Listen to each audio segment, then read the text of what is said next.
वक्रतुंड महाकाय सूर्यकोटि समप्रभा निर्विघ्नं कुरु मे देव सर्वकार्येषु सर्वदा अतुलितबलधामं हेमशैलाभदेहम् अदनुजवनकृशानुं ज्ञानिनामग्रगण्यं सकलगुणनिधानं वानराणामिधीशं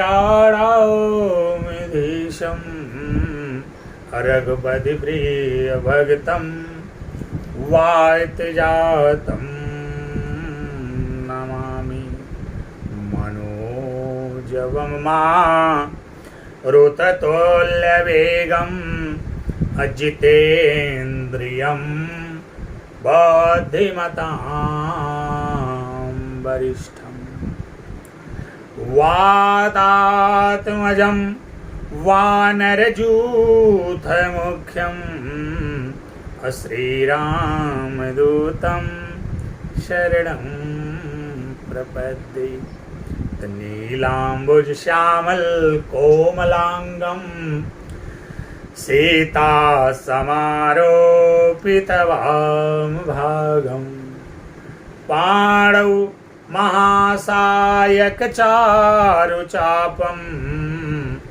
नमामि रामं रघुवंशनाथं कर्पूरगौरं करुणावतारम् असंसारसारं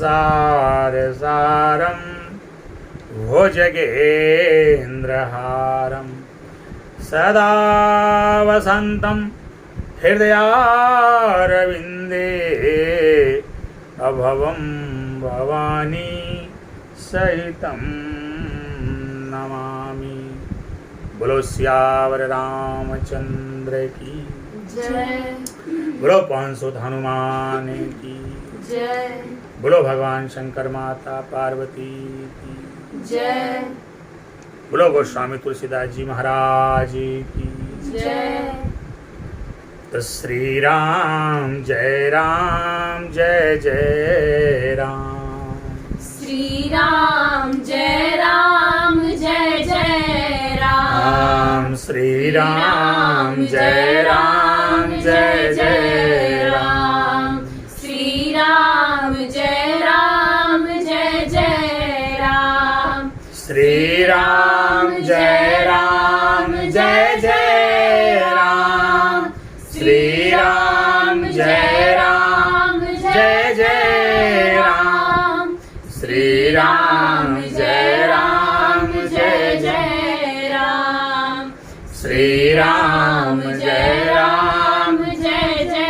राम, श्री राम जय राम, श्री राम जय राम, श्री राम जय राम, श्री राम जय राम, श्री राम जय राम। रघुपति राघव राजा राम, रघुपति राघव राजा राम, रघुपति राघव राजा राम, रघुपति राघव राजा राम। सबको सन्मति दे भगवान, श्री राम जय राम, श्री राम जय राम, रघुपति राघव राजा राम, रघुपति राघव राजा राम, पतित पावन सीताराम, पतित पावन सीताराम, श्री राम जय राम। बोलो सियावर रामचंद्र की जय। बोलो पवन सुत हनुमान की जय। बोलो भगवान शंकर माता पार्वती की जय। बोलो गोस्वामी तुलसीदास जी भगवान की जय। ओम पार्वती पदे नमः। हर हर महादेव। प्रेमी सज्जनों, आज एक बहुत ही संक्षिप्त चर्चा लेकर के मैं आप लोगों के समक्ष उपस्थित हुआ। आप सभी लोग बड़े ही सौभाग्यशाली हैं कि जो सत्संग में पधारे। सत्संग में आने वाले लोग परम सौभाग्यशाली होते हैं, जिनके ऊपर ईश्वर की विशेष अनुकंपा होती है, वही सत्कर्म और धर्म से जुड़ पाते हैं। अन्यथा जहां तक कर्मों का सवाल है, तो कर्मों से तो पशु भी जुड़े हुए होते हैं। किसी न किसी कर्म में पशु भी संलिप्त और विलिप्त रहते हैं। लेकिन मनुष्य अगर पशुओं से अलग है, पशुओं से श्रेष्ठ है, तो मनुष्य को जो ये श्रेष्ठता मिली है, मनुष्य को ये श्रेष्ठता प्रदान करने का सारा श्रेय उसके कर्म के साथ साथ उसके सत्कर्म को जाता है, उसके गुणों को जाता है। संस्कृत में किसी ने बड़े सुंदर शब्दों में लिखा कि एसाम न विद्या अतपो न दानम, एसाम न विद्या अतपो न दानम, अज्ञानम न शीलम गुणो न धर्मा, एसाम न विद्या तपो न दानम, अज्ञानम न शीलम गुणो न धर्मा, अते मर्त्यलोके भुवि भारभूता, अमनुष्य रूपेण मृगाश्चरन्ति। अर्थात जिसके पास ज्ञान नहीं, तप नहीं, दान नहीं, विनम्रता नहीं, शीलता नहीं, आचरण नहीं, सदाचार नहीं, गुण नहीं, धर्म नहीं, सत्कर्म नहीं, वह इस पृथ्वी पर भार सदृश होता है। वह मनुष्य इस पृथ्वी पर भार सदृश होता है, मनुष्य के रूप में होता है, परंतु पशुओं के जैसा होता है। मनुष्य रूपेण मृगाश्चरन्ति। तो आप लोग बड़े सौभाग्यशाली हैं जो आप लोगों को सत्संग में आने का अवसर भगवान ने प्रदान किया। ये भगवान को आप लोगों को बहुत बहुत धन्यवाद देना चाहिए कि बड़े भाग्य, अरे बड़े भाग्य मानुष तन पावा, बड़े भाग्य मानुष तन पावा, बड़े भाग्य। हे बड़े भाग्य मानुष तन पावा, बड़े भाग्य मानुष तन पावा, सुर दुर्लभ सद ग्रंथ निगावा, सुर दुर्लभ सद ग्रंथ निगावा, सुर दुर्लभ सद ग्रंथ निगावा, बड़े भाग्य मानुष तन पावा, बड़े भाग्य।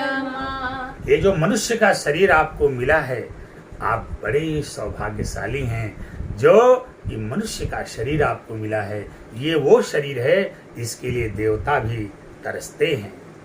हमारे धर्म शास्त्रों में लिखा गया, वर्णन किया गया है कि इस मनुष्य के शरीर को, मनुष्य की योनि को प्राप्त करने के लिए देवता भी तरसते हैं। क्यों?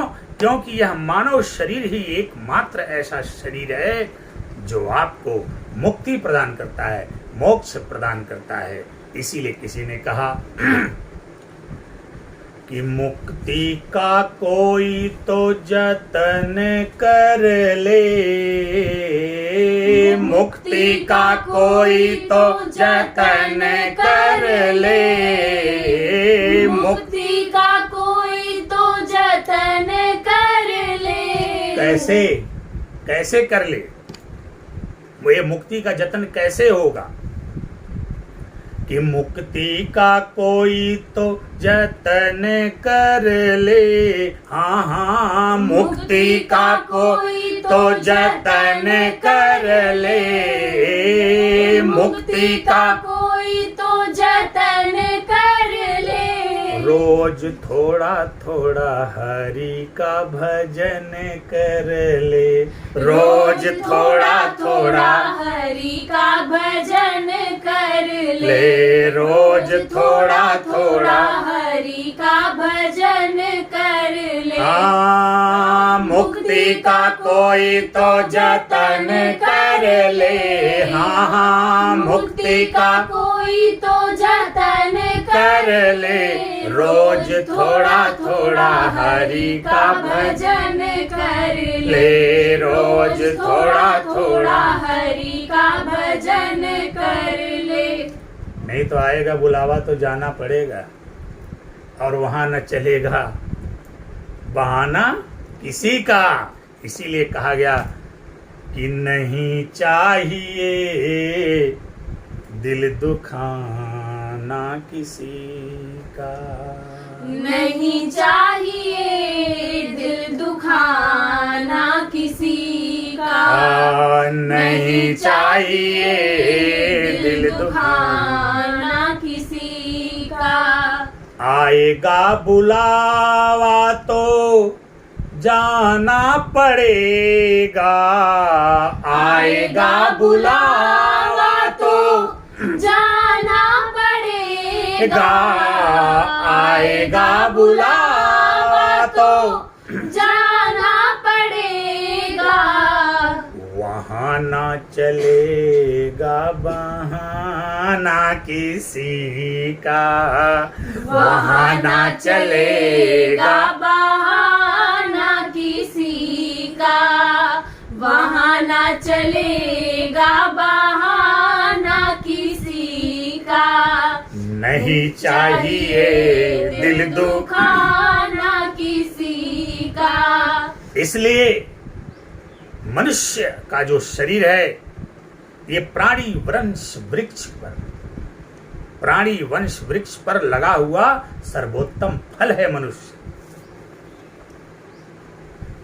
मनुष्य ने जिस दिन सीधा खड़ा होकर के चलना शुरू कर दिया, सबसे ऊपर उसका सर हो गया, फिर उसका दिल हुआ, फिर उसका पेट हुआ।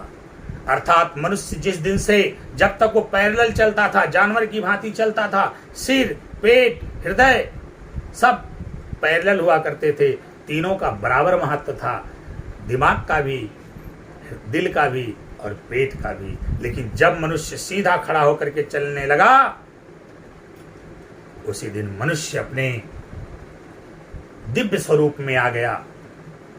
उसी दिन मनुष्य ने अपनी श्रेष्ठता, अपनी बादशाहत इस दुनिया पर कायम कर दी।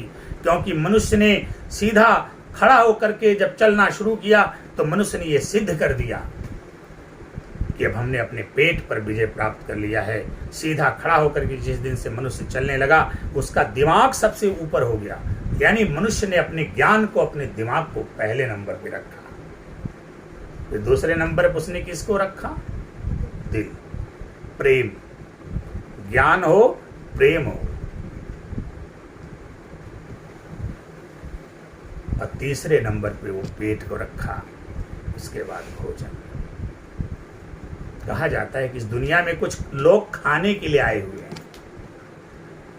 इस दुनिया में कुछ लोग खाने के लिए जीते हैं और कुछ लोग जीने के लिए खाते हैं। अब आप ही बताइए, आप लोग किसके लिए खाते हैं? खाने के लिए जी रहे हैं या जीने के लिए खा रहे हैं? अगर खाने के लिए जी रहे हैं तो ये तो पशु भी कर लेते हैं, अगर जीने के लिए खा रहे हैं तो आप मनुष्य हैं। तो ये जो सत्संग में आने का अवसर मिलता है, राम कथा श्रवण करने का, भागवत कथा श्रवण करने का सुअवसर आपको प्राप्त होता है, ये ईश्वर की असीम अनुकंपा का प्रतिफल है। जो आप आज सत्संग में बैठे हो, जो राम कथा श्रवण करने का आपको सौभाग्य प्राप्त हो रहा है, ये एक दैवी अनुकंपा है, ये अलौकिक कृपा है, ये प्रकृति का आपके ऊपर उसका सानिध्य है, स्नेह है, वात्सल्य है, प्रेम है, उसकी करुणा है, उसकी दया है, उसकी ममता है, उसका दुलार है, उसका प्यार है, उसका अनुराग है, आपके प्रति उसका लगाव है, स्नेह है, वात्सल्य है, जो आज आपको सत्संग करने का ये दिव्य सौभाग्य प्राप्त हुआ है। आपको पता होना चाहिए, भक्त विभीषण ने हनुमान जी से क्या कहा कि ये सत्संग, ये संत, अच्छे लोग, सज्जन पुरुष बड़े भाग्य से मिलते हैं। उन्होंने कहा कि अब मोहि भा, अरे भरोसा हनुमंता, अब मोहि भा, रोस हनुमंता, अब मोहि भा, हे अब मोहि भा, भरोस हनुमंता, अब मोहि भा, भरोस हनुमंता, बिनु हरि कृपा में लहि नहीं संता, बिनु हरि कृपा में लहि नहीं संता, बिनु हरि कृपा में लहि नहीं संता, बिनु हरि कृपा। भक्त विभीषण ने कहा कि जब भगवान की कृपा होती है तभी किसी संत, किसी सज्जन पुरुष, किसी महात्मा से, किसी अलौकिक व्यक्ति से मुलाकात होती है। आज मेरे ऊपर लगता है भगवान ने कृपा कर दिया, जो आपने मुझे दर्शन दे दिया। तो इसलिए प्रिय सज्जनों, जब भी आपको सत्संग या किसी संत का सानिध्य मिले तो यह अवसर आपको दोनों हाथों से स्वीकार करना चाहिए, इसे जाया नहीं करना चाहिए। इसलिए यही वो मार्ग है, यही वो स्थान है जो आपके अंदर सदाचार भरता है, जो आपको सद्बुद्धि प्रदान करता है, जो आपको अलौकिकता का ज्ञान कराता है, जो आपको अध्यात्म का ज्ञान कराता है, जो आपको जन्म मरण माया मोह के बंधन से मुक्त करके आपको 184 जो योनियां हैं उन योनियों से निकालने का प्रयास करता है, आपको भावसागर के पार जाने का प्रयास करता है। इसलिए जब कभी भी किसी संत का, किसी दिव्य पुरुष का, किसी आध्यात्मिक व्यक्ति का, किसी धार्मिक व्यक्ति का, किसी सामाजिक व्यक्ति का, किसी दिव्य व्यक्ति का, किसी संत का, किसी महात्मा का, किसी सज्जन का, किसी गुरुजन का जब भी सानिध्य करने का अवसर मिले, आपको अपने तमाम कार्यों को छोड़ करके उनके सानिध्य में अवश्य जाना चाहिए। इसलिए कि जीवन का असली मकसद यहीं पर पता चलता है और जीवन को असली आनंद भी यहीं पर ही प्राप्त होता है। प्रिय सज्जनों, आइए विलंब ना करते हुए एक छोटा सा प्रसंग लेकर के आए हैं। यहाँ पर हम आपको थोड़ा सा एक प्रमाण देने का प्रयास कर रहे हैं कि ज्योतिष विज्ञान कितना मजबूत विज्ञान है। हम एक छोटा सा प्रसंग, अभी एक प्रसंग के माध्यम से यहाँ पर आपके समक्ष प्रमाण प्रस्तुत कर रहे हैं। फिर समय मिलने पर फिर कोई दूसरा प्रसंग लेकर के आएंगे, वहाँ पर भी आपको ज्योतिष विज्ञान की प्रामाणिकता को सिद्ध करेंगे। अब यहाँ पर देखिए, पूरे रामचरितमानस में शुरू से लेकर के अंत तक कई जगह ऐसी बातें हुई हैं जहाँ पर बाबा गोस्वामी तुलसीदास जी ने ज्योतिष विज्ञान को बड़े मजबूती और बड़े दृढ़ता के साथ प्रस्तुत करने का प्रयास किया है। आइए विलंब ना करते हुए हम आपको सीधे लेकर के चलते हैं सुंदरकांड। सुंदरकांड का एक बहुत ही दिव्य प्रसंग है। अब उसके कथानक की चर्चा तो एक इसी दिन हमने आपसे किया था, फिर मौका मिलेगा, फिर चर्चा पर चर्चा चलती रहेगी। बस आप हमसे जुड़े रहिए, हमारे साथ बने रहिए। ऐसी बहुत सारी दिव्य चर्चाओं का श्रवण करने का आपको अवसर प्राप्त होगा। आप जानते हैं मैया सीता का हरण हुआ, रावण हर करके लंका नगरी लेके गया, अशोक वृक्ष के नीचे बैठा दिया। फिर मैया सीता की खोज में किस प्रकार से प्रभु श्री रामचंद्र जी अपने छोटे भाई लक्ष्मण के साथ इधर उधर विचरण करते हुए किष्किंधा पर्वत पर पहुंचते हैं। किष्किंधा पर्वत पर जाने के बाद सुग्रीव से किस प्रकार से मित्रता होती है, फिर वहां पर किस प्रकार से मैया सीता की खोज में सब लोग निकल पड़ते हैं। विशेष रूप से हनुमान जी को नियुक्त किया जाता है। मैं संक्षिप्त कर रहा हूं क्योंकि हम सीधे उसी टॉपिक पर आते हैं जहां पर बाबा गोस्वामी तुलसीदास जी ने ज्योतिष विज्ञान को एक मजबूत आधार देने का प्रयास किया है और बताने का प्रयास किया है कि ज्योतिष विज्ञान केवल आज ही नहीं, चिरातन पुरातन काल से ही अस्तित्व में है और अपने सुंदर स्वरूप में विद्यमान है और उसकी सार्थकता भी है। और इसके पहले भी है एक चौपाई, मुझे अब याद आ रही है, उस पर भी हम कभी जाएंगे। जब समुंदर को पार करने की बात आई तो जितने भी लोग वहाँ पर उपस्थित थे सबसे पूछा गया, सब लोगों ने अपनी बात रखी। अंगद जी से पूछा गया। यहाँ पर भी ज्योतिष का एक हल्का सा उदाहरण आपको देखने का मिलेगा। अंगद जी से कहा गया कि आप चले जाइए, तो अंगद जी ने क्या कहा? यह एक प्रकार की भविष्यवाणी ही है। यहाँ पर ज्योतिष विज्ञान का ही प्रयोग हुआ है। अंगद जी ने क्या कहा? बाबा गोस्वामी तुलसीदास जी बड़े सुंदर शब्दों में लिखते हैं कि जब जामवन जी ने अंगद से कहा कि अंगद तुम ही चले जाओ समुद्र के उस पार और सीता का पता लगा करके आओ, मैया सीता की खोज करके आओ, तो अंगद ने क्या कहा? बाबा गोस्वामी तुलसीदास ने बड़े सुंदर शब्दों में लिखा है। आप ध्यान दीजिएगा इस चौपाई पर। यहाँ पर आपको ज्योतिष विज्ञान अपने अस्पष्ट स्वरूप में दिखाई देगा। बाबा गोस्वामी तुलसीदास जी लिखते हैं कि अंगद ने कहा कि अंगद कहाँ अरे जाऊं मैं पारा, अंगद कहाँ जाऊं मैं पारा, अंगद कहाँ है, जाऊं मैं पारा। हे अंगद कहाँ जाऊं मैं पारा, अंगद कहाँ जाऊं मैं पारा।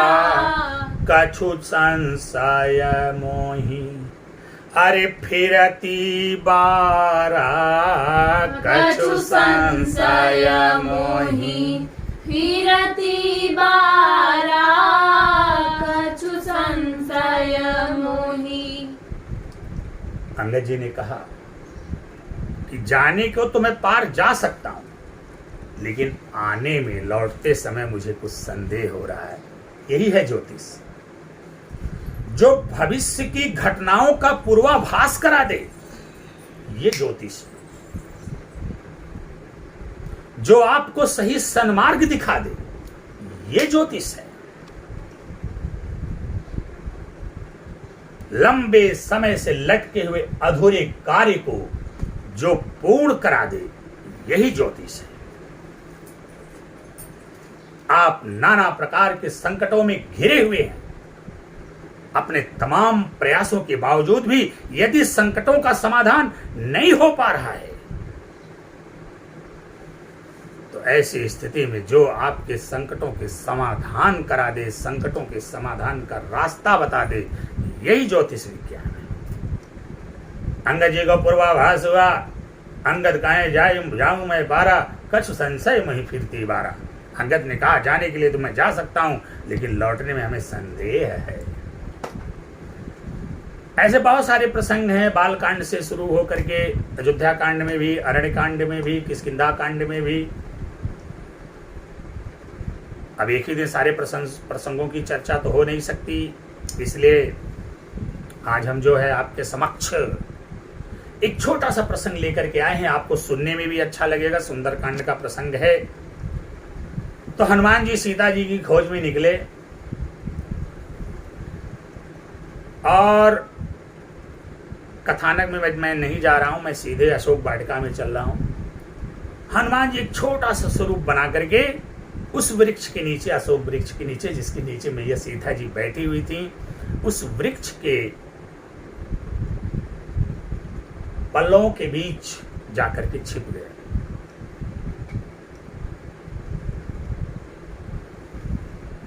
और छिप करके वहां की गतिविधि पर अपनी नजर गड़ाए हुए हैं, दृष्टि लगाए हुए हैं, देखें क्या क्या यहाँ पर चल रहा है।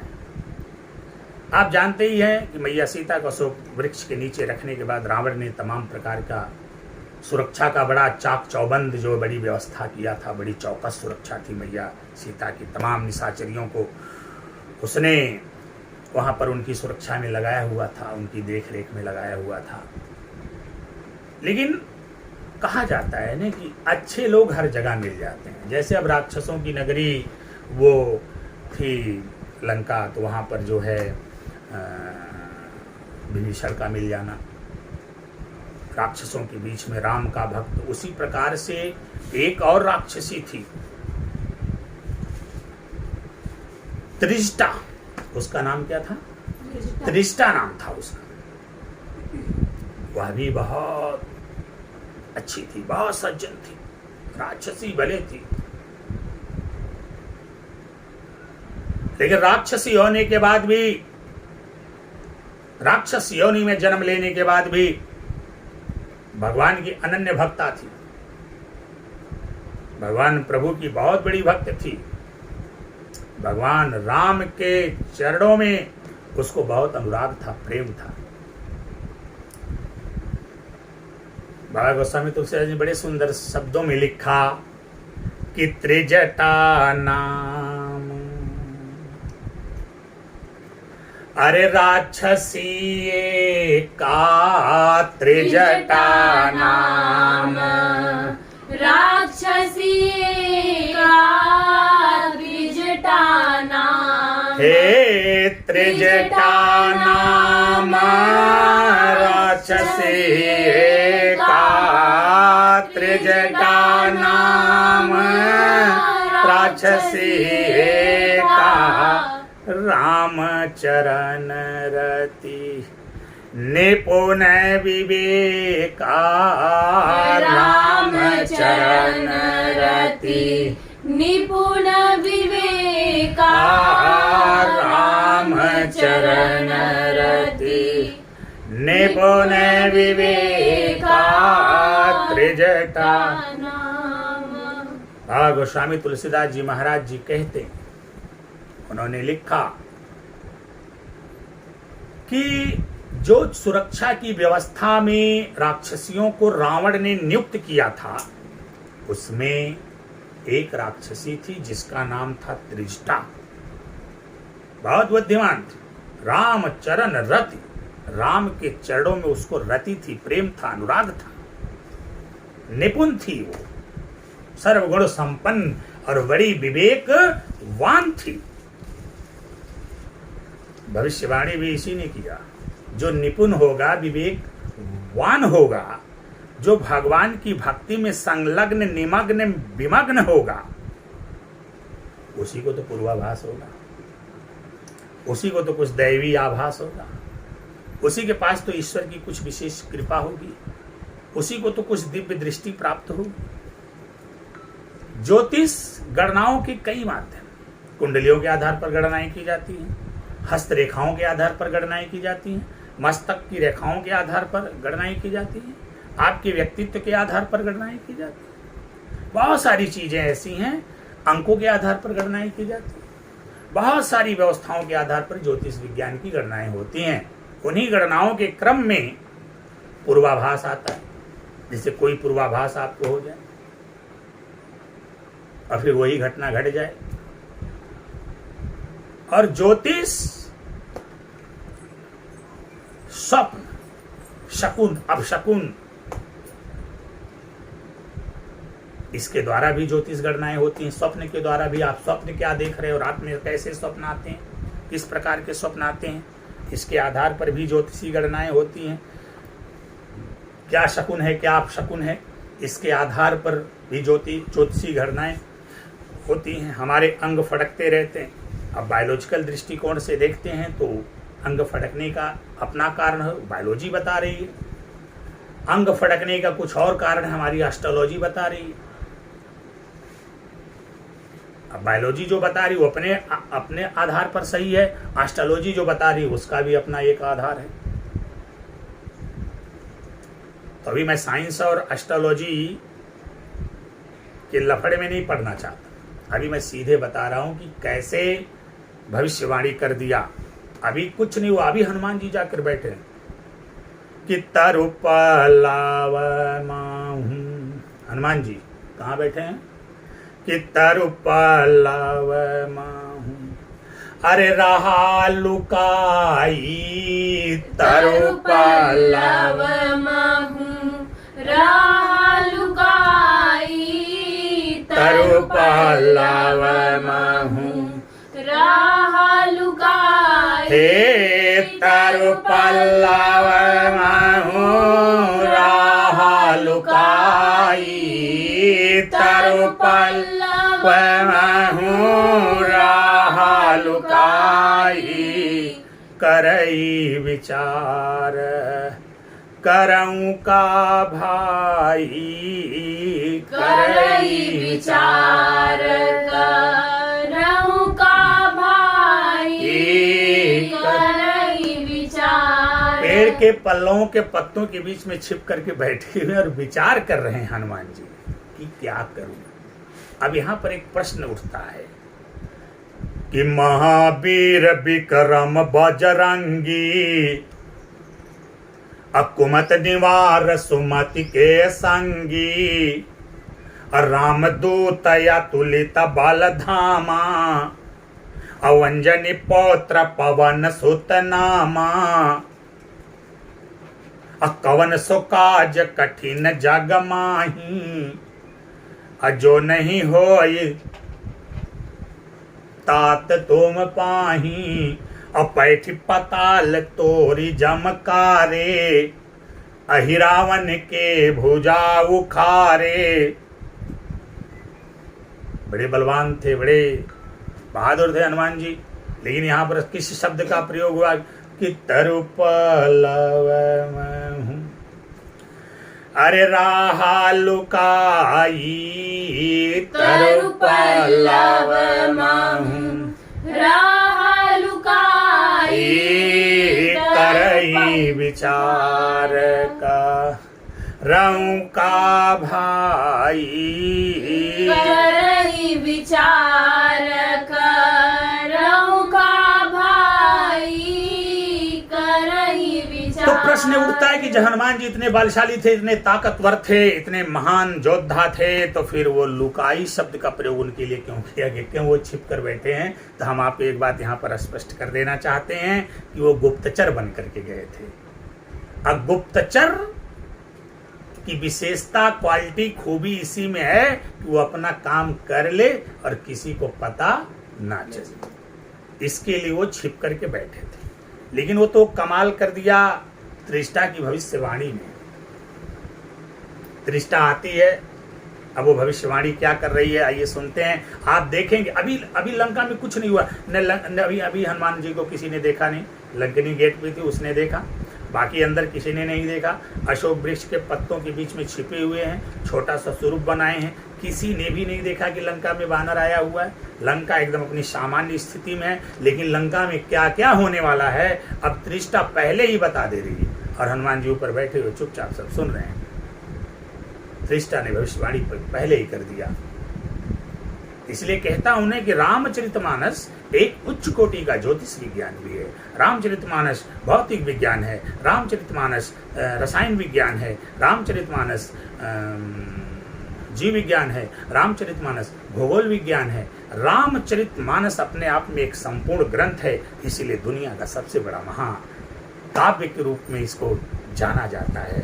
रामचरितमानस अपने आप में एक अद्भुत और दिव्य महाकाव्य है, और हमारे और आपके सबके घर में रामचरितमानस अवश्य होना चाहिए। यह हमारा आप सभी लोगों से निवेदन है। यदि आप अपने घर में रामचरितमानस को रखेंगे तो आपके परिवार में सुख शांति इत्यादि बनी रहेगी।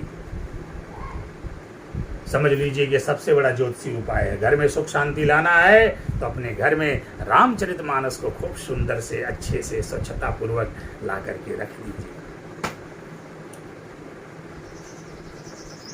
रामचरितमानस भौतिक विज्ञान भी है। मैंने आपसे कहा है कि जब हमारी चर्चाएं आगे बढ़ेंगी तो हम आपको बताएंगे कि रामचरितमानस में हम आपको आर्किमिडीज का सिद्धांत बताएंगे, न्यूटन का सिद्धांत बताएंगे, हाइगेंस का सिद्धांत बताएंगे। हम रामचरितमानस में लेमार का सिद्धांत बताएंगे, डार्विन का सिद्धांत बताएंगे। बहुत सारी खगोल भूगोल विज्ञान से संदर्भित बातें हैं जो रामचरितमानस में लिखी हुई हैं, और हम ऐसे ही छोटा छोटा वीडियो बना करके आपके समक्ष प्रस्तुत करते रहेंगे। कि तरुपलव अरे राहा लुकाई करई पल्लव महू राहा लुकाई तरु पल्लव महू अब करई विचार करऊं का भाई करई विचार करऊं का भाई करई विचार। इसके बाद वहां पर जो त्रिष्ठा थी, अब त्रिष्ठा की भविष्यवाणी सुनिए। बाबा गोस्वामी तुलसीदास जी ने बड़े सुंदर शब्दों में लिखा कि त्रिजटा नाम अरे राक्षसी का त्रिजटा नाम राक्षसी का त्रिजटा नाम हे त्रिजटा नाम राक्षसी का त्रिजटा नाम राक्षसी का रामचरण रति निपुण विवेका रामचरण रति निपुण विवेका। ये तो उसका परिचय हो गया, लेकिन अब भविष्यवाणी क्या कर रही है, ध्यान से सुनिए। अभी जो कुछ भी त्रिष्ठा कह रही है ऐसा कुछ भी लंका में नहीं हुआ है, लेकिन त्रिष्ठा पहले ही कह रही है। स्वप्न, मैंने कहा ना कि स्वप्न के आधार पर भी ज्योतिषी गणनाएं की जाती है। बाबा गोस्वामी तुलसीदास जी महाराज जी कहते हैं कि अब त्रिष्ठा भविष्यवाणी कर रही है भविष्य में क्या होने वाला है। कि सब नाम बोली, उसने सभी राक्षसियों को बुलाया और भविष्यवाणी करना शुरू कर दिया कि सब नाम बोली अरे सुनाए से सपना सब नाम बोली सुनाए से सपना सब नाम हे सब नाम बोली सुनाए से सपना सब नाम बोली सुनाए से सपना सीता ही से का रौहित अपना सीता ही से का रौहित अपना सीता ही से। बारे बाबा गोस्वामी तुलसीदास जी महाराज, त्रिष्ठा ने सबको बुलाया, सभी राक्षसियों को बुलाया और भविष्यवाणी करते उसने कहा कि सब लोग मेरे पास आओ। सारी राक्षसियां जब त्रिष्ठा के पास आती हैं तो त्रिष्ठा ने कहा, उनको सपना सुनाया, और सपना सुनाने के बाद त्रिष्ठा ने कहा इसलिए सभी लोग मैया सीता की खूब सेवा करो, उसी में तुम लोगों का भला है। सीता ही से ही करो हित अपना, सब लोग अपना अपना भला कर लो। सीता कोई साधारण स्त्री नहीं है, वो स्वयं साक्षात माँ लक्ष्मी, इसलिए सीता जी की सभी लोग क्या करो, सेवा करो। अब भविष्यवाणी सुनिए ध्यान से। पहली भविष्यवाणी सुनो कि सपने बानर, किस शब्द का इस्तेमाल किया उसने, बानर उसने कहा। भविष्यवाणी देखा नहीं है लेकिन बोल रही है कि सपने बानर अरे लंका जारी सपने बानर लंका जारी सपने बानर हे सपने बानर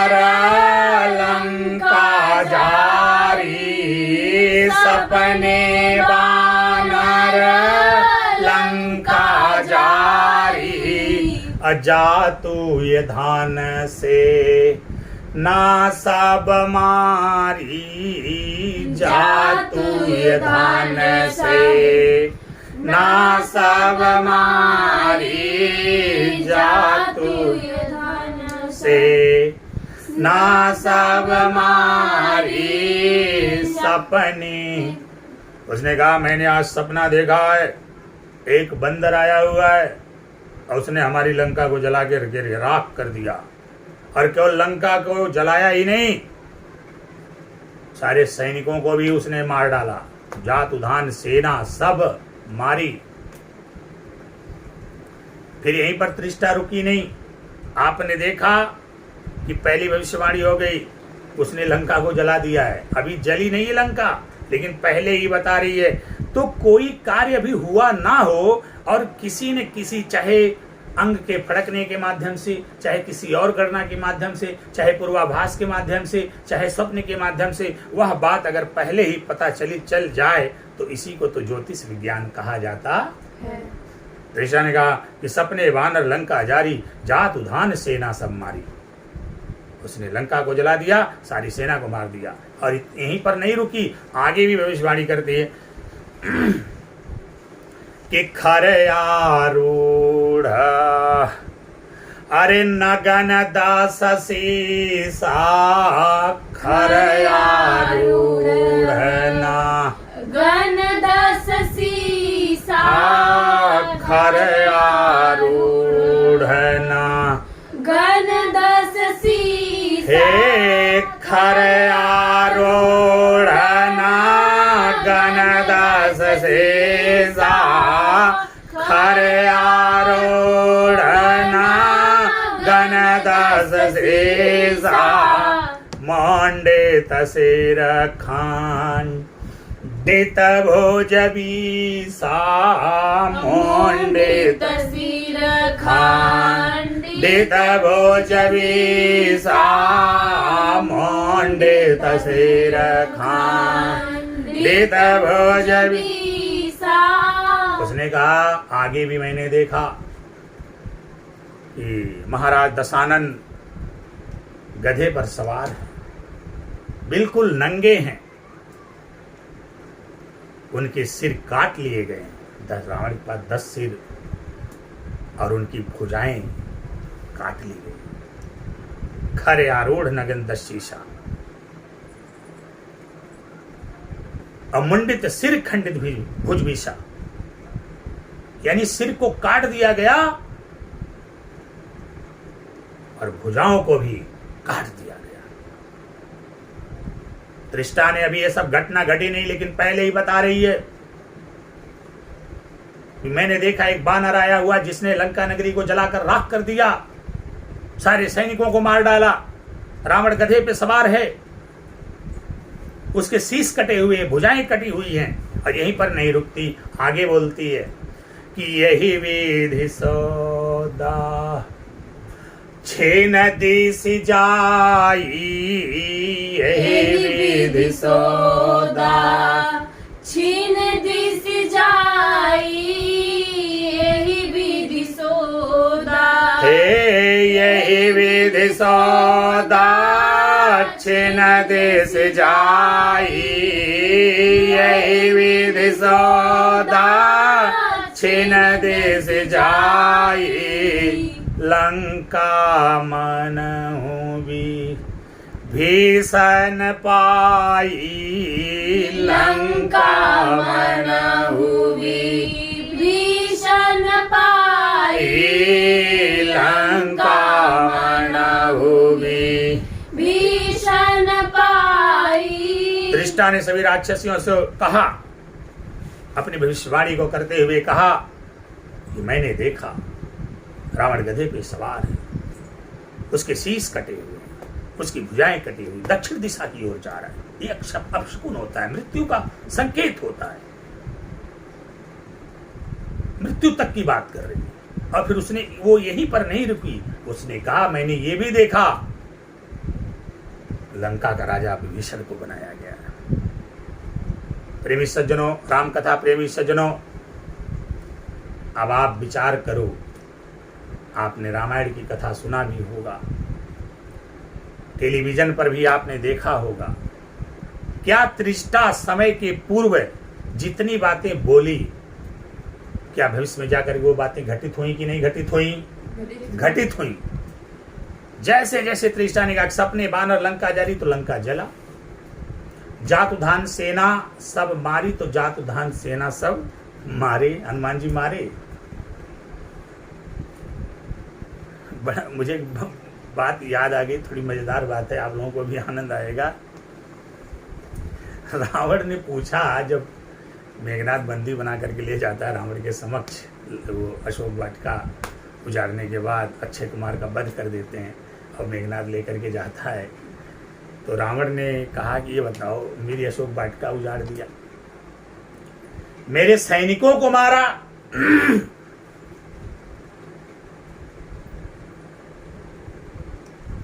बोलो।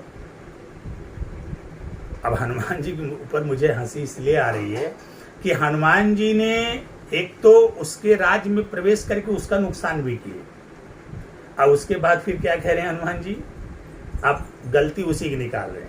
आइए देखते हैं कैसे निकाल। बाबा गोस्वामी तुलसीदास जी बड़े सुंदर शब्दों लिखते हैं कि जिन मोहि मारा, अरे जिन मोहि मारा तिन्ह माय मारा, जिन मोहि मारा तिन्ह माय मारा, जिन मोहि मारा, हे जिन्ह मोहि मारा तिन्ह माय मारा, अते पर बांध्यो तनय तुम्हारा, तेहि पर बांध्यो तनय तुम्हारा। उन्होंने कहा जिसने मुझे मारा मैंने उसको मारा, मामला बराबर हो गया। अब गलती आपके बेटे की है, उसके बाद भी उसने मुझको बंदी बना लिया, बांध लिया। आपने देखा होगा कि त्रिष्टा ने समय से पूर्ण जितनी भविष्यवाणियां किया, चाहे लंका को जलाने की बात कही हो, चाहे लंका में बंदर के प्रवेश होने की बात कही हो, चाहे रावण की मृत्यु की बात कही हो, मुंडित सिर खंडित भुजभीषा की बात कही हो, चाहे विभीषण के राजा बनने की बात कही हो। आप रामायण की कथा को भली भांति समझने और जानने और सुनने वाले लोग हैं। आप लोग जानते होंगे कि समय से पूर्व त्रिष्टा के द्वारा जो भी बातें कही गई वो अक्षरशः सत्य हुई, और यही ज्योतिष विज्ञान है, वो समय से पूर्ण घटनाओं का आभास करा देता है, घटनाओं की जानकारी दे देता है। इसीलिए ज्योतिष विज्ञान में ज्योतिष विज्ञान के अध्ययन के साथ साथ दैवी कृपा की भी आवश्यकता होती है। तो अब आप अपनी आज की बात को हम यहीं पर विराम देते हैं, आपको ये बताते हुए कि किस प्रकार से ज्योतिष विज्ञान रामचरितमानस में उसका उल्लेख किया गया है। रामचरितमानस में किस प्रकार से ज्योतिष विज्ञान की प्रामाणिकता को सिद्ध किया गया है, आप लोग समझ गए होंगे निश्चित रूप से।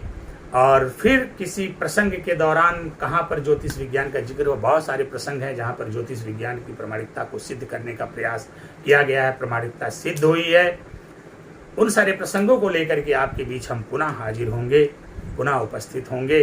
तब तक आपके ऊपर भगवान प्रभु श्री रामचंद्र जी की कृपा बनी रहे। हनुमान जी सदैव आपको सभी संकटों से मुक्ति दिलाते रहें। आइए हनुमान जी के बड़े प्यारे भजन को 2 मिनट संकीर्तन करते हैं और उसके बाद अपनी कथा को आज के लिए विराम देते हैं। कि श्री राम जय जय राम, श्री राम जय जय राम, श्री राम जय जय राम, श्री राम जय जय राम, श्री राम जय जय राम, श्री राम जय जय राम, श्री राम जय जय राम। बोलो सियावर रामचंद्र की जय, बोलो पवन सुत हनुमान की जय, बोलो भगवान शंकर माता पार्वती की जय। ओम पार्वती पते नमः। हर हर महादेव।